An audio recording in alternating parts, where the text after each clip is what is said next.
નમસ્કાર મિત્રો, કેમ છો તમે બધા? અને આજે હું એક વાર્તા કહેવા જઈ રહ્યો છું. મિત્રો, મારી ઉંમર 26 વર્ષની છે અને આ સ્ટોરી મેં એ સમયની છે જ્યારે હું અભ્યાસ કરી રહ્યો હતો અને ઘરે પાછો ફર્યો હતો. અને ત્યાર પછી મારા ઘરે આવતાની સાથે જ બધા મિત્રો અને ફેમિલી મેમ્બર બધા ખૂબ ખુશ થઈ ગયા હતા.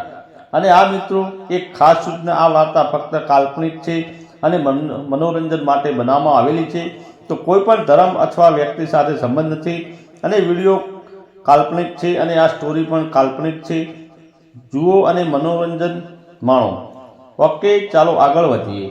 અને પછી મારી નજર નીચા પર પડી ગઈ હતી અને તેણે અચાનક મને ગળે લગાડીને કહ્યું, કાકા, તમે 4 વર્ષથી પછી ઘરે પાછા આવ્યા છો, તો તમે મારા માટે શું લાવ્યા છો? તો મેં કહ્યું, માફ કરજે નીતા, હું તારા માટે કંઈ પણ લાવવાનું ભૂલી ગયો છું. અને આ વાત પર તે ખૂબ જ ગુસ્સે થવા લાગી. મિત્રો, મારી ભત્રીજી તે સમયે 19 વર્ષની હતી અને તેનું શરીર ખૂબ જ સુંદર હતું અને તેને દૂધ જેવી સફેદ આંખો હતી અને ખૂબ જ સુંદર લાગે છે. મારા ભાઈએ કહ્યું હતું કે તું ત્યારે પાતળો હતો અને હવે જાડો થઈ ગયો છે. તો મારી માતાએ કહ્યું હતું કે કૃપા કરીને તેને બહાર ફરવા લઈ જા અને ત્યાં તેને કોઈ સરસ ખવડાવો. મમ્મીએ આટલું કહીને તરત જ મારી ભત્રીજીએ કહ્યું કે ઠીક છે, તમે મને સાંજે કંઈક સારા એવા રેસ્ટોરન્ટમાં લઈ જજો. અને ત્યાર પછી જ્યારે સાંજ પડી ગઈ ત્યારે મેં કહ્યું, નીતા, ચાલ જમવા માટે બહાર જઈએ. ત્યાંથી તે સમયે મેં તેના ઘરેથી તૈયાર થઈને આવી હતી અને હું તો બસ તેને જોતો જ રહી ગયો. મારા મનમાં વિચિત્ર વિચારો આવી રહ્યા હતા. ત્યાર પછી મિત્રો, મેં પપ્પાની બાઇક ચાલુ કરીને મારા ખભા પર હાથ રાખીને બેસી ગઈ અને ફરતા ફરતા અમે ઘણા જ લાંબા અંતરે આવી ગયા હતા. અને નીતાએ કહ્યું કે અંકલ, ચાલો હવે ક્યાંક ખાવા લઈ જાઓ. ત્યારે મેં કહ્યું, ઠીક છે. અમે એક રેસ્ટોરન્ટમાં શોધી રહ્યા હતા જ્યારે અચાનક વાતાવરણમાં વરસાદ શરૂ થયો અને દૂર દૂર સુધી અંધારું થવા લાગ્યું. ત્યાંથી મેં કહ્યું, નીતા, ચાલ ક્યાંક જમી લઈએ અને સીધા ઘરે જઈએ.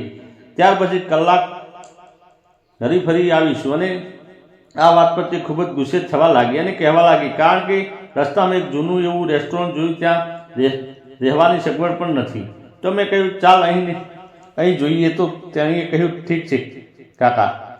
અમે રેસ્ટોરન્ટમાં જમવા બેઠા કે તરત જ જોરદાર વરસાદ શરૂ થઈ ગયો અને નીતાએ કહ્યું કે કાકા, હવે ઘરે કેવી રીતે જઈશું? તો મેં કહ્યું, મને કંઈક વિચાર કરવા દે. એક સ્ત્રી હોટલ ચલાવી રહી હતી અને તે સમયે ત્યાં માત્ર હું અને નીતા અને તે સ્ત્રી હતી. અને ત્યાર પછી મેં રેસ્ટોરન્ટની મહિલાને પૂછ્યું હતું કે અમે આજે સાંજે અહીં રહી શકીએ છીએ માત્ર એક રાત માટે. ત્યાંથી તેણીએ કહ્યું કે જરૂર, પરંતુ એક સ્ત્રી રોકાણ માટે 1000 રૂપિયા લઈશ. ત્યારે મેં કહ્યું, ઠીક છે. તેણે મને રૂમ બતાવ્યું અને અમે બંને એક રૂમમાં બેઠા. એક જ નાનો પલંગ હતો. રાત બહુ થઈ ગઈ હતી અને એટલે મેં કહ્યું કે નીતા, તું એકલા બાજુમાં સૂઈ જા અને હું બીજા બાજુમાં સૂઈ જાઉં છું. તો તેણે કહ્યું હતું કે અંકલ, મને હાથ પગ મારવાની આદત છે. ત્યારે પછી મેં કહ્યું, ઠીક છે, કોઈ સમસ્યા નથી. ત્યાર પછી અમે બંને સાથે સૂઈ ગયા. મિત્રો, અને જેવી તેણીએ મારી તરફ પીઠ ફેરવી અને હું ફક્ત તેની તરફ જોતો રહ્યો. આ જોઈને તે હસવા લાગી અને તેણે પૂછ્યું કે શું થયું? તો તેણે હસીને કહ્યું કે નહીં, કંઈ નહીં. મેં પૂછ્યું, ના, તું શું માટે હસે છે? મને કહે તારે. પછી તેને મને કહ્યું કે મને ખબર નથી કે તમારી પત્નીનું શું થશે. મેં કહ્યું, શું? હું કંઈ સમજો નહીં. તેણે કહ્યું કે તમારું પાનું ખૂબ જ મોટું છે. આટલું કહીને તે ચૂપ થઈ ગઈ હતી અને ફરી હસવા લાગી. ત્યાંથી અમે બંને એકબીજા સાથે મજાકમાં લડવા લાગ્યા હતા. અને અમે અચાનક બહાર વરસાદ ચાલુ હતો અને વીજળીનો એવો કડાકો બોલ્યો. અને આના પર નીતાએ કહ્યું કે જો તું ઈચ્છે છે તો આપણે કોઈને કહ્યા વગર ખબર નહીં પડે. વીજળીનો એક મોટો ચમકારો થયો અને આ પછી તેણે અચાનક મને ગળે લગાડ્યો હતો અને ત્યાર પછી અને મારા હાથને પકડી રાખવાનું શરૂ કર્યું. અને પછી મને તેની સાથે રમવાનું મન થઈ ગયું હતું. અને ત્યાર પછી ત્યાંથી જ હું હવે જમતી વખતે જાણી જોઈને વારવાર તેને સામે મારા પાના ઘસતો હતો.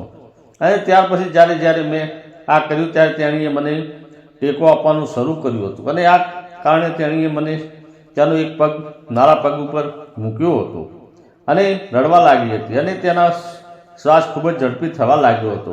અને અંકલ, જો પપ્પાને ખબર પડશે તો ખૂબ જ ગુસ્સો થશે.